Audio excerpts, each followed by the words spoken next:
पानी नारे जहर बिक्री करुथिले बीजेडी नेता।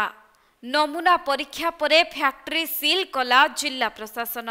सुवर्णपुर पौर परिषदर बीजेडी पौर अध्यक्षांक Sureshwari package drinking water unit को सील करिछि जिला प्रशासन।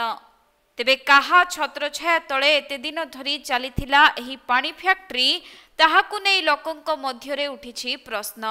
सूचनायोग्य जे सुवर्णपुर जिलापालंक कार्यालय पछपटे थिबा एही यूनिट दीर्घ दिन हेबो चलीथिबा बेले एबे राज्य रे होइजा परिस्थिति को नै विभिन्न स्थान रे खाद्य सुरक्षा विभाग पक्षरु चढ़ाऊ करा जायथिला एवं आई ब्लू नामक एही पानी पाउच फैक्ट्री असुरक्षित भावे पीबा पानी पैकेजिंग करी बिक्री करा जाउथिबा जणा पड़िबारु एहार नमूना को भुवनेश्वर फूड टेस्टिंग लैबोरेटरी को पठा जायथिला एवं रिपोर्ट आसिबा परे एहा असुरक्षित बोली स्पष्ट होइछि।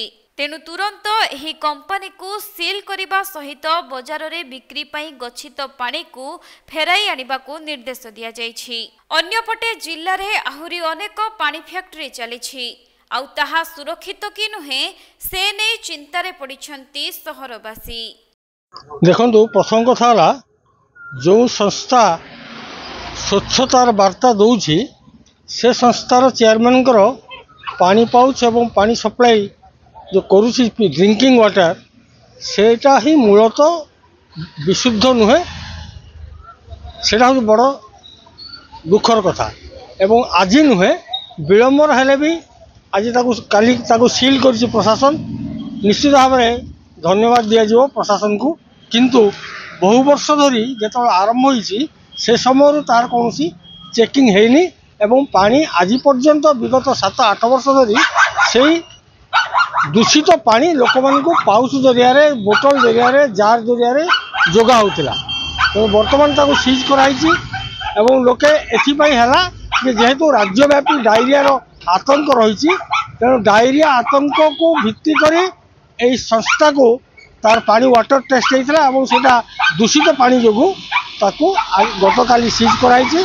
आम निश्चित केवल सुवर्णपुर आसिबे सुवर्णपुर जिल्लार समस्त जगह समस्त ब्लॉक रे से पानी सप्लाई होती ड्रिंकिंग वाटर लोकन को अंततः विशुद्ध पानी जोगाइबारे सरकार सफल हेबे बोली आम आशा करछु एवं एई सीजर को आम स्वागत करछु।